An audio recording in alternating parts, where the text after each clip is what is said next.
Everybody, and welcome to the 9th PLP Pathways webinar of the year. This evening, we'll be talking about transitions and how folks are helping their students transition into the next life and learning stage.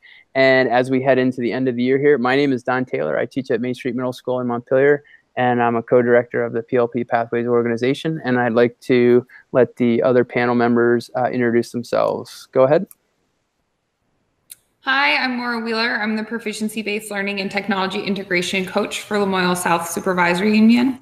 I'm Allison Gothier. I teach at U32 High School Science. Okay, and hopefully Lindsay will unfreeze there and she'll come back to us.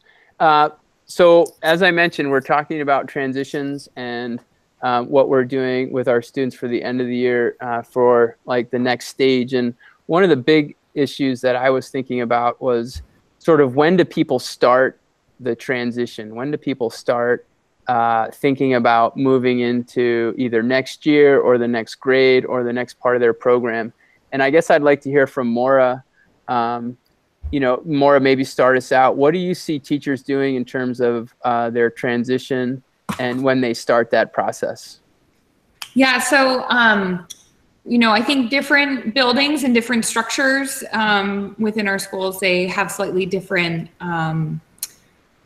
experiences with the transitions, but I can talk about sort of my experience at the middle level. I know we started talking about transitions towards the end of the winter. So February and March, really starting to think about how do we build meaningful experiences for our 8th graders who are going into 9th grade.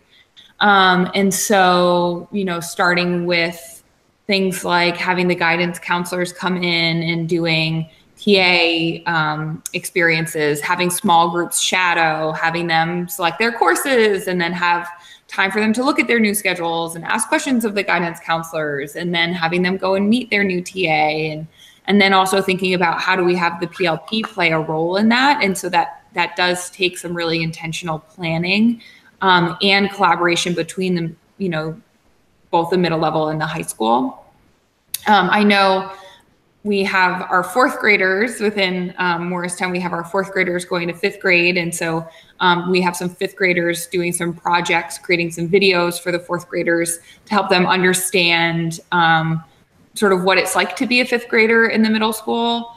In our Stowe building, I think they had their parent meeting a few weeks ago, starting to talk about it with the parents. So it's happening all different places, but the key element is being really planful about these transitions to really address sort of all of the needs, because we do have some structural needs. Kids need to know where classrooms are located, but we also have to be thoughtful about how do we honor individual students in transitions.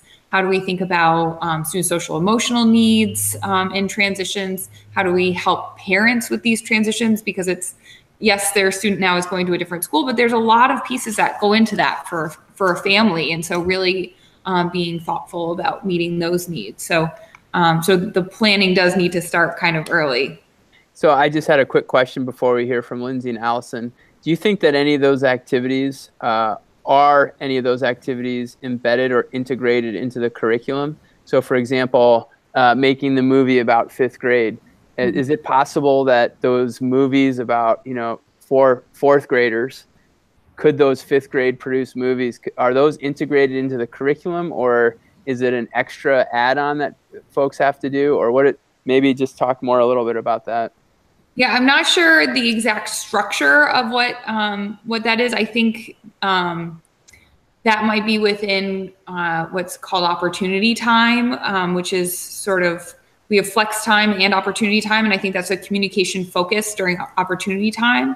I'm not sure if it's embedded within humanities curriculum, but I do think that those things could fit very easily, thinking about some of those transferable skills, really having that be a part of the curriculum for different courses. All right, great. Maura, Lindsay, do you want to talk to us about the transitions? Yeah, sorry, I lost I don't know where it went. No problem. So transitions for right now, I'm on a looping team. So really, and I have seventh grade that are going to loop until eighth grade. But in general, in this school, the eighth graders are beginning. They had started their transition process, I believe, in January or February with the first visits and orientations to the high school, and then thinking about their coursework and what their pathway might look like next year. And then a number of different opportunities for visits, both having people come here to talk about extracurricular activities and extra opportunities at the high school, music programs, and then I think they're going back to the high school soon for another visit day. So there's a lot of transitional activities that happen for the eighth graders right now. And then I don't exactly know what's happening from fifth to sixth. I used to have a little more knowledge of that, but typically the peer leaders that I've worked with have gone over to the sending school to do some facilitated workshops with the fifth graders to talk about sixth grade life and middle school life and help them with the transition. Got it. Allison? Sure, we have a few transitions. So we're 7 through 12. So we have the 6 to 7 transition that happens and culminates with Unity Day, where all the students come here. Pretty typical thing that schools do, and many schools become one. Here, U32, 5 different sending schools. And then the 8th to 9th transition I'm more a part of. So we've built into the professional development time cross-team, cross-core to team collaboration and discussion. So we actually just had that yesterday. That was really meaningful for the 9th grade team to meet with the 10th grade team and just talk more. Like last year we talked about specific students, but this year we took a more theme-based, like holistic approach. Like, what is this class like? What activities are really good for them as a whole group? And I think that to me was more beneficial because it was a chance to also talk about proficiency-based learning and the Google Sites, their personalized Google Sites, and then how to kind of keep that momentum going with both those things. So I found those discussions really helpful in terms of like consistent expectations and just the themes of the class transitioning up.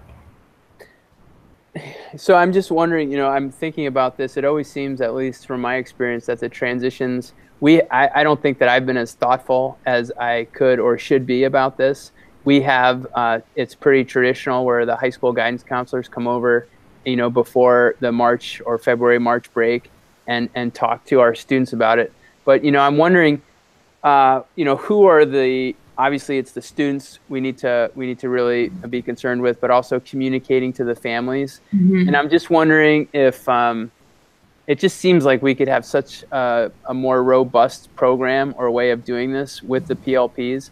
And even in a small district like Montpelier, it seems like we're still sort of dropping off the 8th graders and not like supporting or bridging them into their opportunities for next year.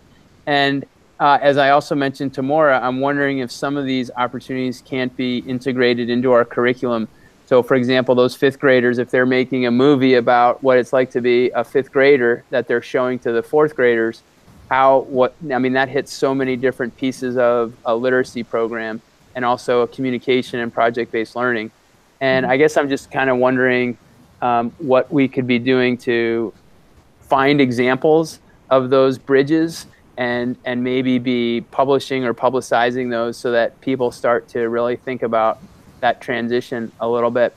As part of the transition too, I know that people have rituals or ceremonies or things that they have their kids go through at the end of the year.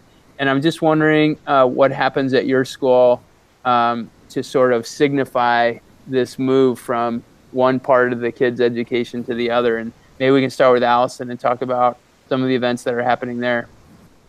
Sure. Just traditionally what happens every year is the award ceremony and move up day, where students go through their whole new schedule, and maybe students from a different sending school like Orange or Roxbury Orange or Washington would see their new teachers for the first time. And something that we're doing this year as a 9th grade team for the first time is this celebration of learning.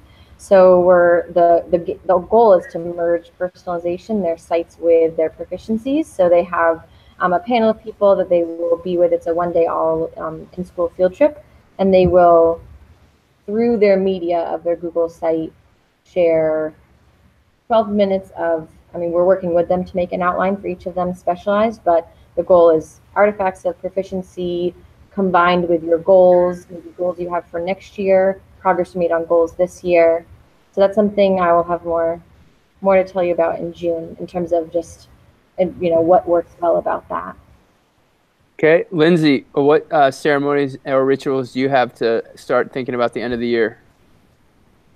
Well, I'm in a kind of a in a place where I'm not dealing with transitions on really either end because I just have 7th graders, but the 8th graders currently are on their their trip they go to Washington DC every spring, so they're currently on that trip. They left they're there Wednesday through Saturday essentially, and that's a rite of passage for them. And then there's the 8th grade. We have a graduation evening where there's kind of a a graduation ceremony as they leave this building and transition into the next building. But I did want to say back to your point from before, because I don't have as much to add about this question, is that when we're thinking about transitions, I mean, that's a huge part of middle grades philosophy. If you're really in a school that practices middle grades philosophy, and it doesn't look like a junior high or a little high school. One of the things I was thinking about with the PLP is like a way to make the transition so much less anxiety producing and so much less like, oh my gosh, now I'm going off to the big high school, is this idea of flexible pathways and what that could look like for our middle level learners and accessing, I mean, we have an incredible high school that has an incredible career technology. TTE is incredible. So like if they had more opportunities throughout their time here to use that as part of their learning, their campus and their learning, then maybe it wouldn't be such a huge shock to the system. So I'm just brainstorming here, and I'm wondering if we could have a flexible pathway micro-credentialing badge sort of thing for the transition, right? So where you had, to make sure that you're transitioning, you have to meet with your guidance counselor. You had to do a shadow of a half day and maybe meet some of your teachers, where you had to do some exploration of the courses. And I'm wondering, it sounds a little ridiculous, I guess, but as a flexible pathway, you could have this exploration piece where, these are the things that we believe you should do to make sure that your transition is successful, and then have kids be able to do that sort of independently.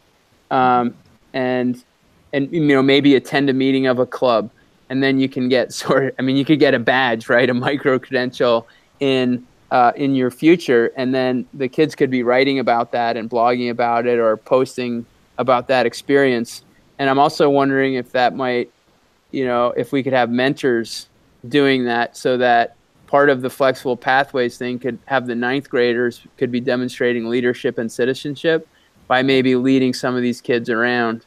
And I don't know, it's just an idea, because it does feel like for me that we don't make that bridge very strong or robust. And I just feel like there's a lot of kids who are stressed out about high school, and they don't say, hey, Mr. Taylor, I'm stressed out. But you see behaviors and dispositions towards the end of the year that lead you to believe that they're going through a lot of obviously social and emotional, hey, what's going to happen to me, sort of things. Maura, how about you?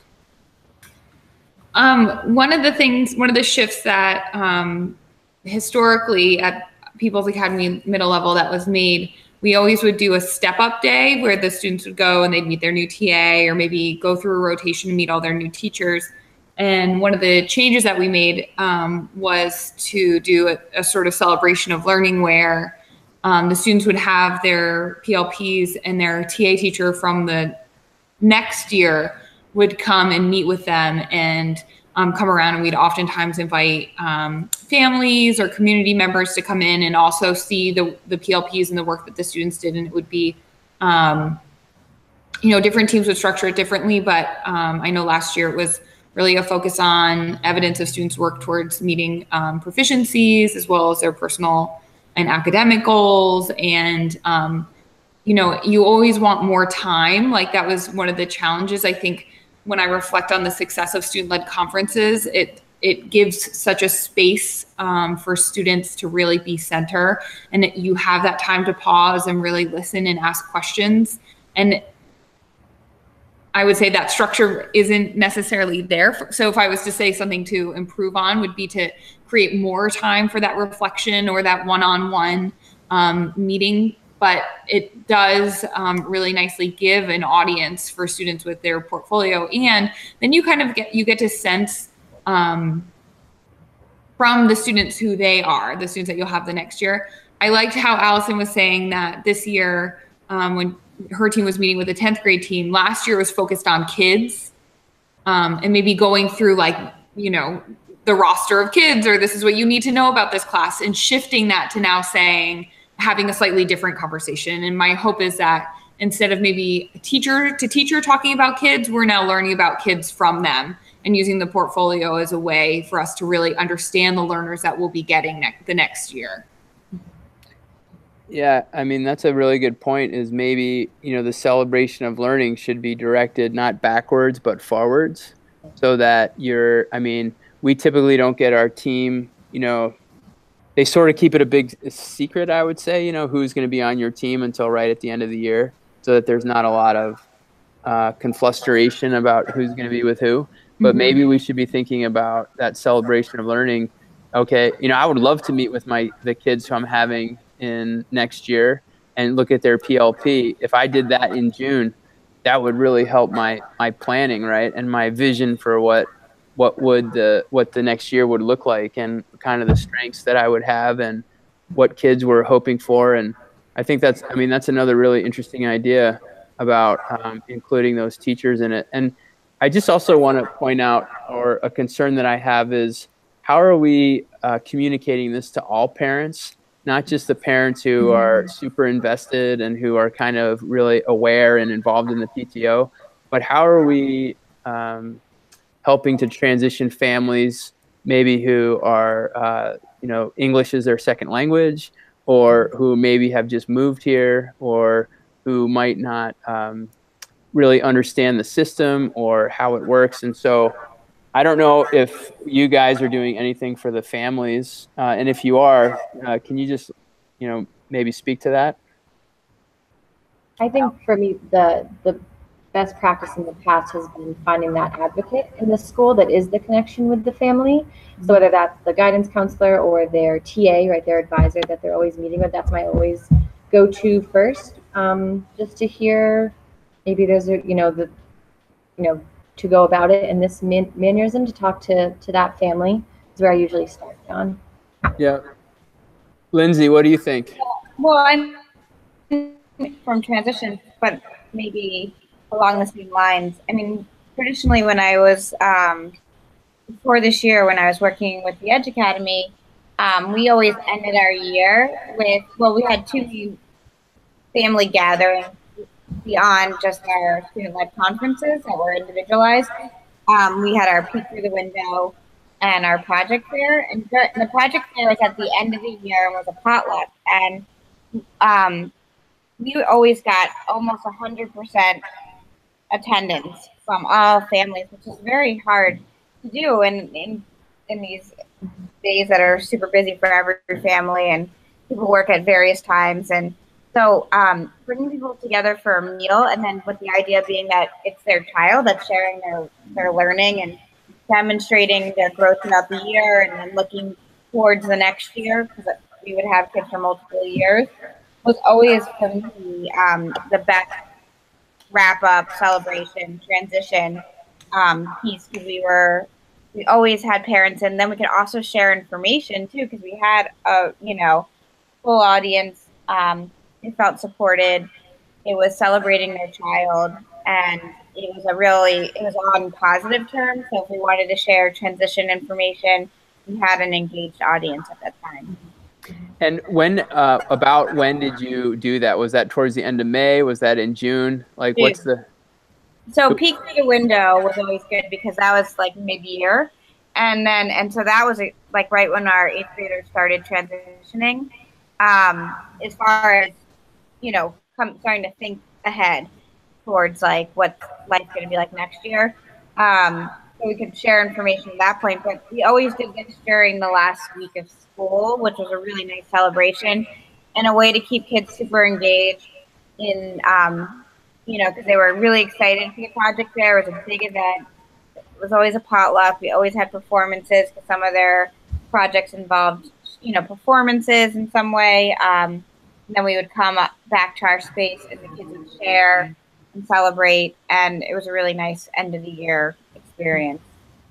And so here's another, I guess, question I have. Were all the teams doing that, or was that something that was unique to the Edge? Unique to the Edge. Oh, and did that cause any, you know, friction, or did that cause any? Because one of the things, I mean, that's a hard question, right? But it's one of those deals where, you know, do we propose that everybody does that, or do we propose that teams are doing it? Just because if one team, you know, if one team does it, how does that look to the community and what have you? I agree. I mean, I think that it would have been looked more highly upon if everyone, that was just an expectation, is that we engage kids through, you know, with their personalized learning plans, through, you know, these personalized project work, and that throughout the year there are times where you gather as a community to share. I think it's still nice to have it team-based because that's the beauty of middle school, is like a small community. But if it's an expectation across the school that teams are having these experiences and they can kind of make them their own so that it has their own team flavor to it, but I think it'd be more accepted. I mean, our families always are super appreciative and super excited. I mean, I just have been doing some interviews with past students that are from 8th grade into like mid-college years for a project that I'm doing. And I've talked to their families as well, their parents, and it's really interesting to see what they remember about their experience, and the most engaging experiences were the project fairs and the times where we were together as a community, like when we went for our yearly team building experience, the Holbert Outdoor Center. Those were the highlights that they, you know, even 20-plus-year-olds still remember, you know, and so, and the families too. And just talking to a family the other night, some parents of a former student, they were saying, gosh, I remember thinking about these two boys that they were never going to get their project together when I was at Peek Through the Window. And at the end of the year, they were saying, I'm still so amazed. I call them the dog park kids because they organized and went to the town and advocated to have a dog park and went through all the, you know, went to the select board and the planning commission. And she says they'll never forget that. So even not just like joy about their own child, but like just changing the narrative that we see about, you know, about their peers as well. Now, just a real quick follow-up question. You mentioned interviewing people who are on the Edge who are in college, right? Which is, you know, 8-9 years ago. But do you always collect data from your kids, or do you go back and collect data from kids who are in the 9th grade or the 8th grade about their experience in your program? Is that something you do regularly? And maybe to all the folks on the panel, how are you collecting data at the end of the year where you're getting sort of exit surveys or whatnot? And why would teachers want to collect that data? And what do you recommend in order to do it effectively? And we can start with Maura and just maybe talk about that data collection about programs. I think, and we touched on this, Don and I, when we did the pre-recorded segment, but it's so important that we honor student voice in the work that we're doing. And one of the ways that we can do that through the process of the school year is getting feedback from kids that we can use to inform our instruction or inform our planning or how, you know, we go about things within our classroom. And it's also so important that we get feedback before students leave at the end of the year. And then be really intentional about creating some reflective space for either your teaching team or you as an individual to really think about not only your year, but the experience of the students that you had, so that as you're thinking about planning for next year, you can help to strengthen your own programming. And I think it's even more important when you're as important, but really important when you are looping with kids, knowing that you'll have these students again the following year. And so, thinking about getting feedback about how you structure your classroom, or what are some of the changes that they would like to see within the class, really bringing in some of that ownership. And I also think, and this is kind of an aside, but as teachers, we're always wondering how we're doing. Like, that's one of those things, like, am I doing this right? Am I on the right track? And so by engaging with students and getting feedback from students, it can really help us know how we're doing as a practitioner.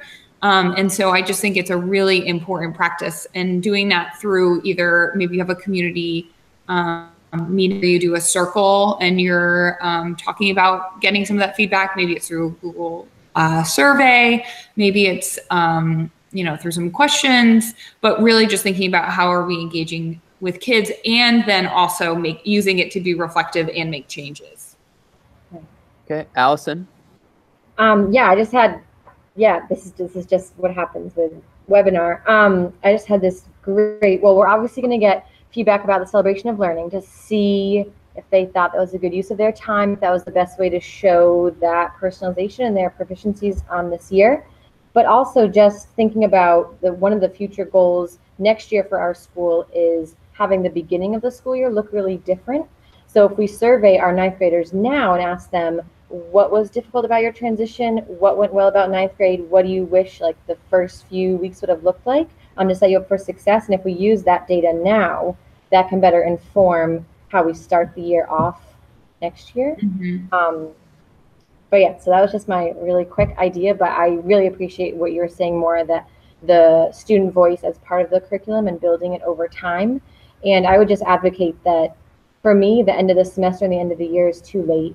Like I need more feedback like in the moment. So even just like at the end of the unit, or just trying a new like intervention or instruction, Google Form is just it facilitates that way to get that feedback quickly to know if it's working right in the moment. And I think, not just to jump in before Lindsay too, I think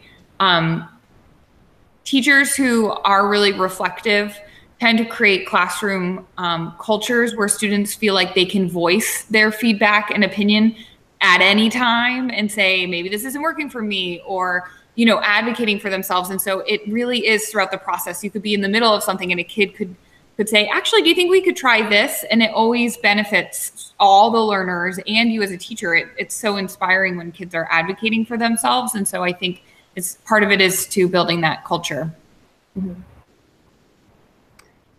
Before Lindsay gets going, I also just had an idea here. Is this something though that should be a teacher's job, is to kind of figure out how the transition went from 8th to 9th grade? Or is this something that we should play more of a role as a teacher leader, where we're putting upwards pressure on the administration to be surveying all 9th graders? Because I know what happens in the past when I've asked 9th graders, I've sent them surveys, the response rate has been fairly low. Kids either don't check email or whatnot. And I'm wondering if this is something that we should be advocating upwards and saying to the high school principal, what we'd really like to know is how our 9th graders transitioned. Is this something that you could do system-wide, and then give that data back to us? And can you structure your instruments so that not only will we get data about the whole 9th grade, but will we get data maybe about if we do in fact have teams doing using different structures, that what worked and what didn't work, or if a specific technique is really helping improve family community relations. So just thinking about, is this not that we couldn't do it as teachers, but when we do, it becomes more individualized, and maybe making it systemic and advocating for principals to do this makes more sense, so that we can have sort of uniform data collection that would help all teachers. Sorry, Lindsay, go ahead. Yeah, I just remembered a couple of other pieces that I think, after listening to everyone, but with Allison's celebration of learning, one of the things that we always did as far as feedback, both during the project, the peek through the window mid-year, and then the project fair, which is like our celebration of learning, we always had anybody who came to hear the presentation, like their family members or friends or other peers, they would have a feedback form for them, and looking at the transferable skills, and also like a rubric or learning targets, and then but really more just questions and feedback. So that was really useful for the folks that were presenting in regards to feedback, and especially having your family be able to provide some feedback or have a sit and have a conversation. The other thing was, I forgot to mention that we always had, when I was with The Edge, we always had high schoolers, usually freshmen, sometimes sophomores, because they'd want to come back. One year we had all grade levels represented, come back to The Edge around January, February to talk with our 8th graders about the transition, especially because we were a team that really embraced project-based learning and negotiated curriculum and provided a lot of space for student-centered learning. There was always a lot of questions about what will happen when I get to high school. So we always had high schoolers come back and have a dialogue with our 8th graders, and that was incredibly powerful. And I feel like that I totally forgot about that, but that was the one piece that really alleviated a lot of concerns for them. They got to hear straight from their peers they actually had just been learning with the year before, since we were multi-age. And then finally, when Allison was talking about changing up the beginning of the school year, many years ago at my school, we did something that I always thought was quite interesting, and also I would have loved to see it continue to see how it grew. But we did the first 3 days of school, because we always started on a 3-day week, were in-service days for kids, and it became a day where these days where they were like, we have to do in service, right? And it should be meaningful and exciting and get you prepared for the year. So we did in-service days for the kids, and they did a lot of learning style inventories and group activities and community activities, and it was kind of different levels, but so connected to, this was before Act 77, but so connected to beginning stages of a PLP. And then it really set the tone for the year as far as who are we as a community, and also gave them a sense of like, what do teachers do when they go for in-service? What is that meaningful learning that's setting the stage for the year? So just wanted to mention that. I always thought that was a really cool idea. And that would just help the transition so much. Like if you think about a student who's new, because we have kids who transition at different grade levels, but we also have kids who come into schools who maybe are coming in the middle of middle school, and so it just resets the community. Totally. Yeah, that's a great idea. Year. This was like 10 or 11 years ago we did it, and I always was like, we should do that again. That was so amazing. Maybe we did it for 2 years. And I always thought it was so powerful when it was school-wide. It's different than when it's team, teams can do their own thing, and we always did stuff like that. But when it was the whole school culture, bought into this idea of the first 3 days being in service for kids, it was pretty amazing. So Lindsay, going off what Dawn was saying, do you remember if that was school? Yeah, that was like, who made the decision about school-wide? Right. Was that leadership by teachers? Like the teachers said, we want this? Or it was more like leadership said, and then everyone did it? It was like, so at that point in time, we were, engaged in really like collaborative discussions around how we wanted to start our year and build community and create a culture and climate of kindness and respect. And this idea became a brainstorm. And then there was a group of us that met over the summer who were really invested in it and spent, I think, had some working days, maybe a few days planning it all out.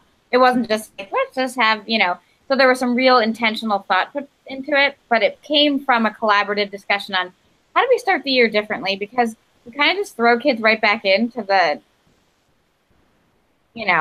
thing.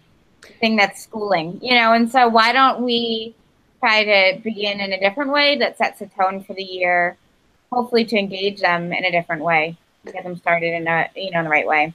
And then how do you come back to that space though? So it's like you have these 3 amazing days where people feel super empowered and like their voice is heard. And then like I can just imagine the high school, it's like, okay, and it's the day 4, 8, 10, go to physics, right? Or like, right. So how do you come back? Also, it's like they might go like have a shortened schedule, like by like the 2nd or 3rd day, like really mini. So they're meeting all, if in a high school setting, where they're meeting all their teachers and getting to know them. But those teachers are engaging in the same activities that everyone is, you know, like, so maybe when they go to this time period, they're doing a kaleidoscope learning style inventory, or when they go here, they're doing a, you know, an engineering task to build collaborative skills or something. So they're still like going to those places and connecting, but connecting in a way different way than like handing out a syllabus and being like, this is our year, folks, or our semester, and let's get going. So I just always thought that was a really amazing way to start. I always had hoped that as a school we'd go back to that as a whole school culture. Okay, can I say something? I was on mute there, which was a good thing. So Lindsay, think about this. What happens if you started the school year, and maybe you could call them a camp, right? You had your summer camp where you came in and you taught kids about the structures that you would want to have in place, right? Like a restorative circle. So you could, okay, this is a restorative circle. This is something you need to get used to. We're going to practice it today. And then the kids went and they said, this is what your PLP eventually is going to look like. You can, you know, we'll be focusing. And here's what you could do. You could have, and bear with me here, you could have 3 camps across the course of the year. The first camp would be around identity of the learner and building community and relationships. So you could have like restorative circle. You could have, this is going to be your PLP. You could meet your teachers. This is common language you're going to hear around digital citizenship. You could have like a tech camp. This is how you use Google Classroom. These are all the common things that we're going to run you through and help you with in a fun way at the beginning of the school year so that we get to know you better. You get to know us better. Here's the common language. So language and structures, right? And then you could also have, you know, you end that day with like a barbecue or whatever for families to come in, meet the teachers. Everybody knows everybody. You're on a good start, right? It's that professional, student in-service or, you know, student camp around identity. But then what if you know, we talk about this all the time where we start out the year with really hardcore on digital citizenship and then it kind of fades away. But maybe in January and February, you have your winter camp, and your winter camp is about growth and reflection. And that growth and reflection is the peek through the window. You revisit with the families. You have, you know, 2 days, non-traditional days at school where you revisit, hey, this is what we're seeing with digital citizenship. Do we have to revisit this? And then your circles, maybe your circles deal with issues that are coming up in the school year. Maybe, you know, we talked about restorative justice. And here, you know, these are things that we're seeing in the school year, and we want to address those now so that you build off that summer camp. And then your final one is around the transformation stage of the personal learning framework, around transitions and around the, you know, the move to the next life and learning stage. That happens in June, where you have that family celebration of learning. And again, it's sort of school-wide, and you're advocating for you know, where are we now? What goals do we have? And then you could invite the high school to that and kind of have a much more, that would be one of those bridges. Just an idea, you know, but that sort of that camp attitude where here's where we're starting, here's where we're checking in, and here's where we're kind of ending. I just have one little thing when you said that I want to add on. Yeah. To strengthen that youth adult partnership piece. And I just thought when you said camp, how cool would it be if students elected to come to a camp in August to become trained facilitators, and they got stipend, like, or something, you know, for coming, like we get stipend for coming and doing summer planning. And then they were the ones with, you know, adult partners doing these camps throughout the year. So whether you call them camp or in-service, there was a training camp in the summer, like, you know, summer camp, that fun, but also, and they were stipend or, you know, whatever, compensated for their time in some way. And then it was this youth team that was really, how much, so much more buy-in too. And so the teachers being like, now we're going to do this fun activity. It just, you mean students who just graduated from that school? Like student leaders? Like current students. Like who wants to be part of the planning camp team and come for a week? It'll be fun. We'll get some preemies, have some pizza, do some planning. You can get some compensation. And what better way to launch a school year than with you all leading the way? So check this out, Lindsay. That's a great idea. And you have all these like levels there of leadership, and kids could be getting credit, right? Like flexible pathways credit. But the other thing that you could do in the February piece, we're talking about camps, right? You could make that your beginning of thinking about the transition.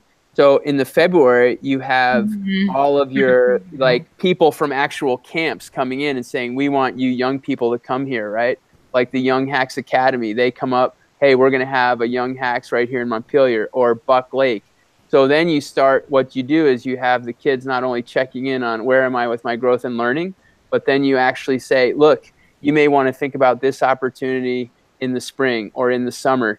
And you may want to think we could have people from CCV here. So it could be an introduction to flexible pathways in that sort of February to March timeframe. So kids, and it would give kids juice too about, ooh, look where I could be going.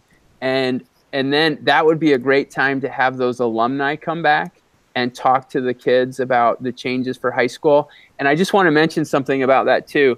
There's an article that I'll try and post. It's by this guy named David Yeager at the University of Texas. And he's got this article called Small Interventions. They're not a magic bullet. But he had kids in college, kids who were from groups that typically did not have success in college. Those that did wrote letters to freshmen who were in the same situation. And those kids had a huge improvement when they realized that people had gone through the same stress and anxiety that they had, and that they were able to say, hey, you know what? These people went through it. They made it. So can I. And that's one thing that alumni talk, you know, you could have the high school kids come back and say, hey, you know, this is what you need to be prepared for. And think how much that would help in terms of goal setting for the end of the year. I want to get to this camp. I want to apply for this scholarship. I want to do this reading so I can get ready for the high school. I don't know. It's a pretty good idea. It's a good idea, but can I add to the next level here? So we did a digital citizenship. I think we called it a boot camp, but we had our February break goes into the town meeting day week. And so we would then have Wednesday, Thursday, Friday back at school. And so there was 1 year, maybe 2 years that we paused then, and we did these sort of different rotations, and we did a focus on digital citizenship. This was before the PLP, but it made the transition back to school so nice because you're able to reteach your routines. You're doing something fun and engaging. You're honoring it just helps kids get back into the mode of school, and it's totally at the right time. But the other piece is these things that we're talking about, they play, if we don't create spaces for them, they create interference anyways. And so if we're really intentional about creating time structures and spaces to address these pieces, it really allows students to go and teachers to go deeper in their thinking and in their learning. And so it's sort of the, you know, taking the time and the space to really lay the foundations for the deep learning, which I think is so, I think we need to patent this structure. I got it all. Wait. So the other thing too, though, Maura, is, you know, teachers might say, hey, I don't have time for that, right? Right. But if you go back and you do that digital citizenship boot camp, I would bet that's going to eliminate, because, you know, January, February, March, and April, kids have forgotten what happened in September, right? So you're probably going to eliminate, just by reteaching it, you're going to eliminate having to deal with those issues as they're coming up. And again, if you went back and did the restorative circles and just reminded everybody about the community expectations and who we are and what we believe in, that would probably, it would take time, but it would probably, you know, you wouldn't have to be calling parents and talking about all these things that are going on. And you could, it would just be really, it'd be really interesting. And it would also, what it would also do is create equity for all students around the opportunities in the summer. And if you had the different flexible pathways or camps or any of that stuff coming into the school, it just creates so much more equity, especially when all the kids are exposed to it. And yeah, maybe we should keep talking about it. It's a good idea. It's a really good idea. So there you have it. That's our 9th webinar. Lindsay she's gazing off into the future, thinking about how she's going to make this happen. So yeah, I mean, maybe we should try and create a structure like that and see if we could work it out, because it definitely, I mean, it makes sense to me. It seems to make sense to people. Does anybody have, as we close here, does anybody have any thoughts about professional development opportunities or anything they want to tag as things that are keeping them going at this time of the year, or things they're looking forward to, just as we close, or perhaps some reminders to other teachers out there about opportunities? And we'll start with Allison and go right down the row. Nothing, no new big PD for me. My grad degree is my PD from now until the end of July. Right. Awesome. Lindsay? Well, we have middle grades coming up at the end of June at Castleton. So that will be some great PD.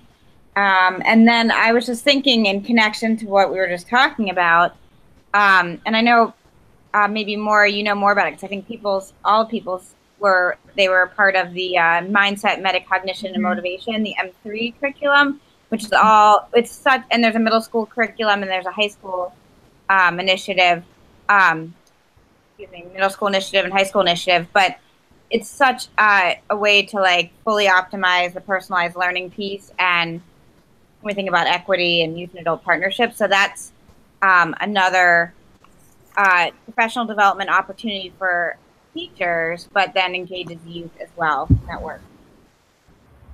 Okay, Maura? I was just going to say, really looking forward to Middle Grades Institute. There's also the PLL conference, Partnerships in Literacy. And so they have their Summer Institute, and looking at that, there's some really nice offerings, sort of literacy focused, but also thinking about development of growth mindset and some of those different pieces. And so that's coming up as well. Yeah.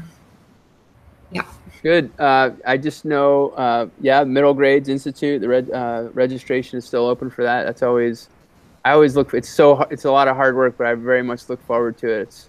It's really refreshing. Also, just a shout out to Shelburne Farms. Right now, they are just, they have some amazing professional development. I was part of Climate Creative, which I'm excited about. I know Lindsay's part of the Cultivating Pathways to Sustainability. And they're just doing some really interesting stuff that is really aligned well with personalization.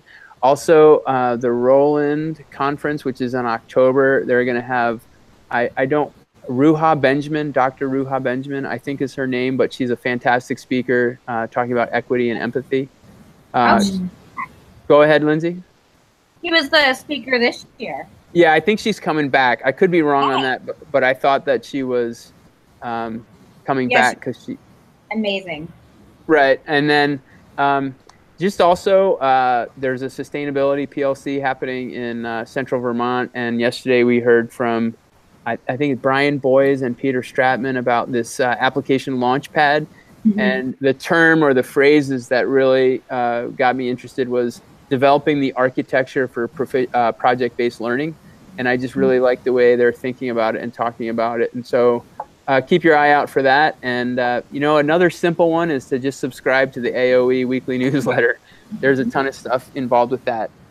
So thank you very much, everybody. You guys are great. I hope you have the opportunity to enjoy the sunshine over the next couple of days. Again, I'd like to thank the Middle Grades Institute and the Tarrant Institute for Innovative Education for sponsoring this work. You can track us, follow us on Twitter, and also on the PLP Pathways YouTube channel. And we'll see you soon. Our next webinar is actually Thursday, June 7th, and that'll be our last webinar of our 3rd season. All right. Thank you, everybody. Have a great evening. Bye now. Bye.